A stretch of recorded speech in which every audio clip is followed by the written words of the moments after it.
Hello students, welcome to Legacy IAS Academy. In this particular video, we are going to discuss about recent news coming from Rio de Janeiro in Brazil, where BRICS Summit was held. Now, in this particular BRICS Summit, one thing that was unique is for the first time after year 2011, we have seen Xi Jinping not being participating in this particular summit. So, his non-participation, his absence from this particular summit has raised a lot of speculations, controversy and questions, and one major question that is being asked across the entire BRICS member media, we can say, or even in the world, is that whether he is trying to step down from his post in China, whether any kind of what you can call as domestic political changes China is going to witness in the recent time as such. Now again, we are discussing this with the context of BRICS Summit. We know that recently in Rio de Janeiro in Brazil, you have the BRICS Summit that was held, and this BRICS Summit has seen participation of the head of state of all members except Russia and China. From Russia, also, we have seen Vladimir Putin was missing in the action, and his place was taken by the Foreign Minister of Russia, Sergei Lavrov. The reason why Vladimir Putin did not attend the summit is because of the ICC arrest warrant. We know that due to the war he waged on Ukraine, International Criminal Court has issued an arrest warrant, and any country that is member of ICC have to adhere to that warrant. And in this case, Brazil is a member of ICC. It is a signatory of ICC. So obviously, because of this diplomatic problem, Vladimir Putin has decided not to go and attend the summit. On the other hand, we also have seen that Xi Jinping from China. China, as we know, is one of the most, and we can say even economically most heavyweight partner of BRICS. Xi Jinping also has decided not to participate in the summit, and his place has been taken by Li Qiang, who is the Prime Minister of China. And apart from that, we can see participation was seen from Narendra Modi, who was also given a state of what you can call as a welcome, and also he was invited in the state dinner by the Brazilian President Lula da Silva.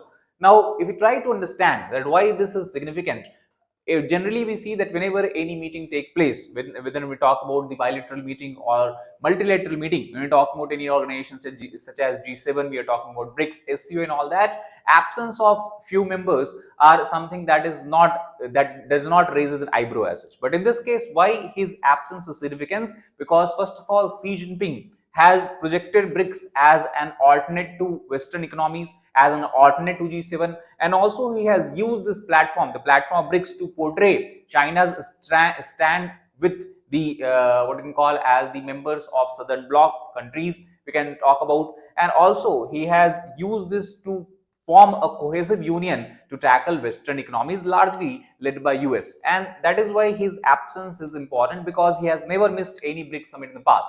Right from 2012 till 2024. 24 was, as we know, last BRICS summit took place in Kazan on October 2024, and on the sidelines of Kazan also we have seen meeting between the Prime Minister Narendra Modi and President Premier of China Xi Jinping, where a lot of fruitful decisions and discussions were seen, and the result of this we are seeing today, even like for example resumption of Kailash Mansarovar Yatra and all. So that is why it has raised a lot of eyebrows.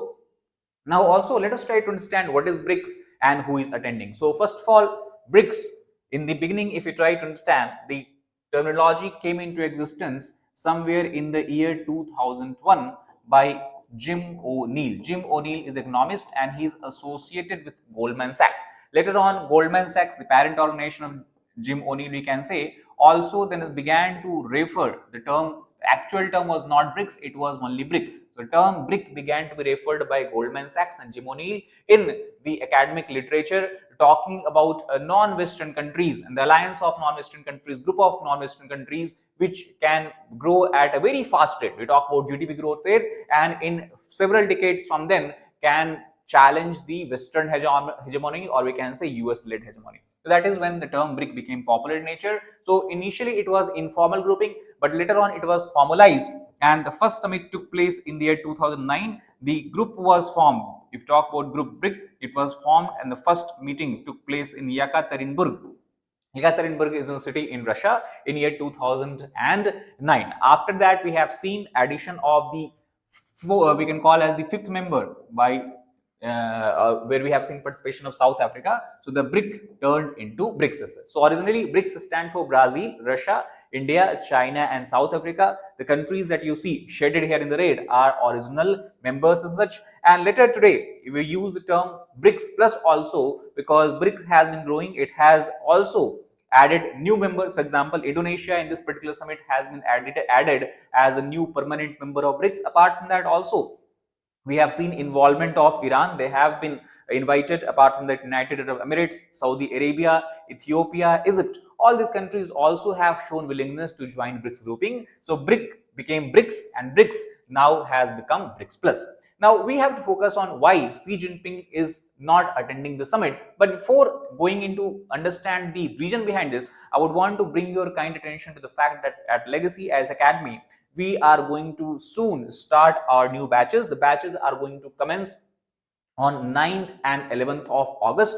7th July batch Roger will commence. If you want to know detail about this, the link is given in the description box. You can click on the links and you can then understand about the entire programs and how we prepare aspirant to tackle the UPSC examination, the challenge of UPSC examination as such. Now, as far as the Legacy IAS Academy is concerned, I want to bring your attention to the fact that we believe in the comprehensive coverage of all GS paper right from essay, GS1, GS2, GS3, GS4. We also believe that many times students get misguided. They do not understand how to approach any particular subject, how to streamline their preparation and remain on the track of preparation as such. So we believe that mentorship plays a very important role there so that students do not get deviated from their path, and that is why also we have such arrangement in our institute.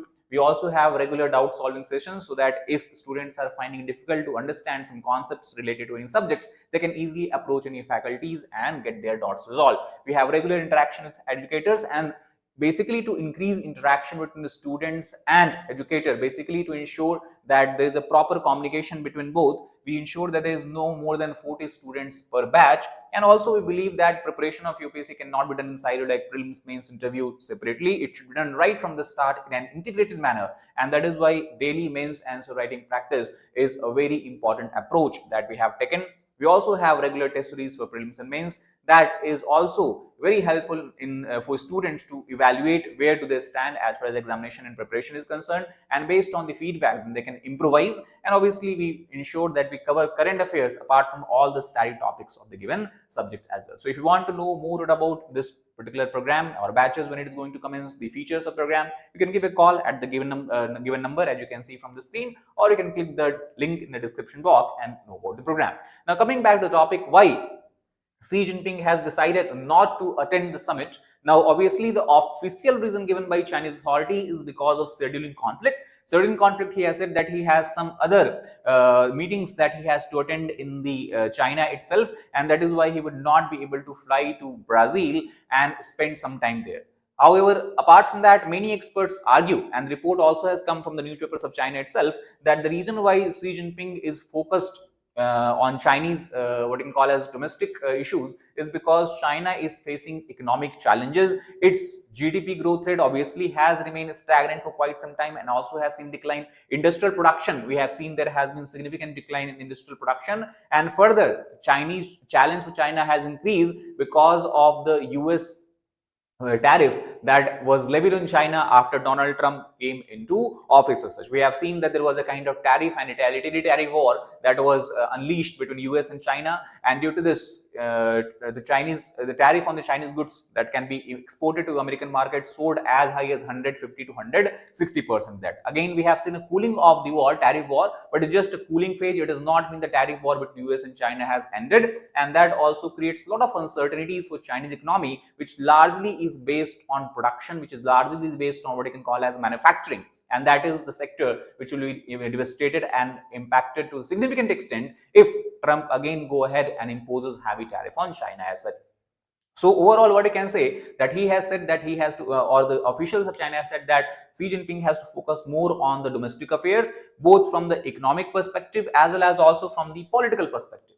Now, what is the political perspective? There are some news coming from China. For example, Xinhua news agency of China, it has stated clearly that the 24-member political bureau of the ruling Communist Party of China, from where finally the leaders of China are elected, they are going to hold a meeting they are going to hold a meeting in which it will be reviewed. New regulations will be brought in on the work of parties institutions, and this also has created a speculation that it is time that the forever leader, obviously referred to Xi Jinping because he has been in power for quite some period of time, more than 15 years, maybe is stepping down, or there is some kind of transition that may be taking place. So obviously when the political situation, domestic political situation is not good, not confirmed, then obviously he has decided not to go and go to attend the BRICS Summit in Brazil as such. So many of the news channels, for example, if we talk about South China Morning Post, it also has stated that it might be preparation for Xi's retirement. This particular meeting that is going to take place, it might be one of the meeting that will lead to final departure of Xi Jinping from his post of premiership of China, and also it is indication of waning power. The reason why Xi Jinping was able to mobilize support around his regime was because he has focused on economic growth of China. But from last few years, we have seen that the economic growth has stagnated, industrial production has declined, and also we have seen the tariff war with US has not yielded any good points or outcome for China as such. So it suggests turbulence. The people who might be supporting him, the political leaders who might be supporting him, might be willing to look at some alternative name as such. And it seems that he also has lost control or faith of military and the civilian rivals, and they are trying to reassert their power, and that is why we might see new leader coming in China in next few week, month, or even days as such. Now, apart from that, there are other possible factors. Other possible factors that is highlighted by the report coming from Associated Press is that the reason why Xi Jinping has not attended the summit is because of the futility that he might consider, because BRICS is very divided as of now. The growth of any particular organization, when new members are added to any particular organization, obviously there is a lot of divergences, lot of differences in opinion about the bilateral issues, about the multilateral issues, about the global issues. An example of this we can see in the Israel's attack on Gaza in Iran, where some member of BRICS organization support Israel while others condemn Israel for attacking Gaza in Iran. Similarly, we talk about the Pakistan's cross-border terrorism against India, because China is a member of BRIC, and we know that China and Pakistan have a very steely friendship of steel, we can call it, or as Chinese have described it as the friendship is higher than the Mount Everest or higher than the Himalayas, sweeter than the honey. So obviously, if Chinese delegations are present there, they would not be willing to take the line that India has taken against the cross-border terrorism and Pahalgam attack that we have seen. So this all division basically might also have led him to skip the summit this time. Also, it is stated the group's rapid expansion in the past few years has led to decline in the cohesion. And in the beginning of video, if you remember, I told you China was projecting BRICS as a cohesive group against the Western alliance, especially G7.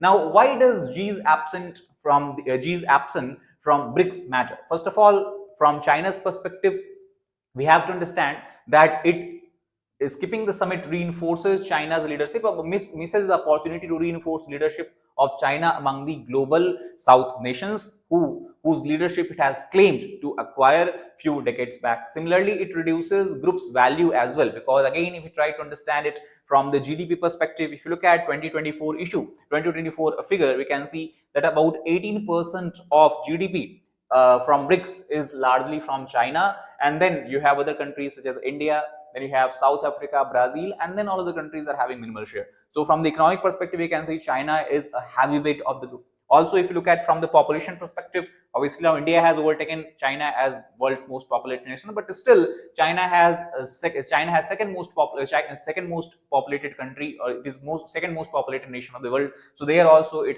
is under this heavyweight, we can say.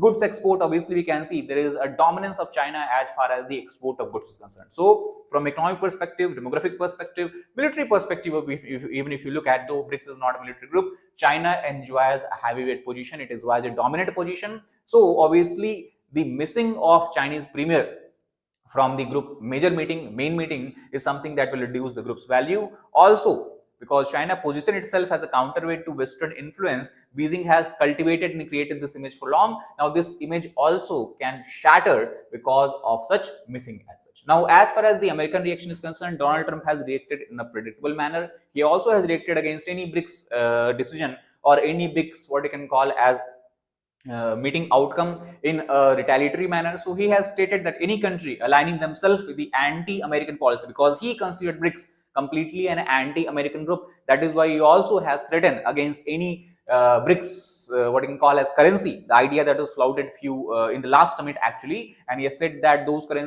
countries who will flout BRICS currency they will go against US dollar, they'll have to face the wrath of American economy as such. So again, he has reiterated similar kind of point that any country that align themselves with the anti-American policies of BRICS will be charged an additional 10% tariff. You know that after coming into power, one thing that Donald Trump has done is he has unleashed a tariff war on all the countries, whether it is the friendly countries or it is the enemy countries, rival countries. It does not matter for him. There will be no exception to this policy. Thank you for your attention. So it seems that no matter whether Xi Jinping attends meeting or not, US seems to be closely watching BRICS meeting, its outcome, and the kind of statement coming out from the summit as such. So that is all about this particular video. I hope you got the idea behind the absence of Xi Jinping, China from BRICS meeting, and what is the significance that it holds. If you like the video, please hit the like button and share it with your friends and subscribe to the channel for more such content. Thank you very much.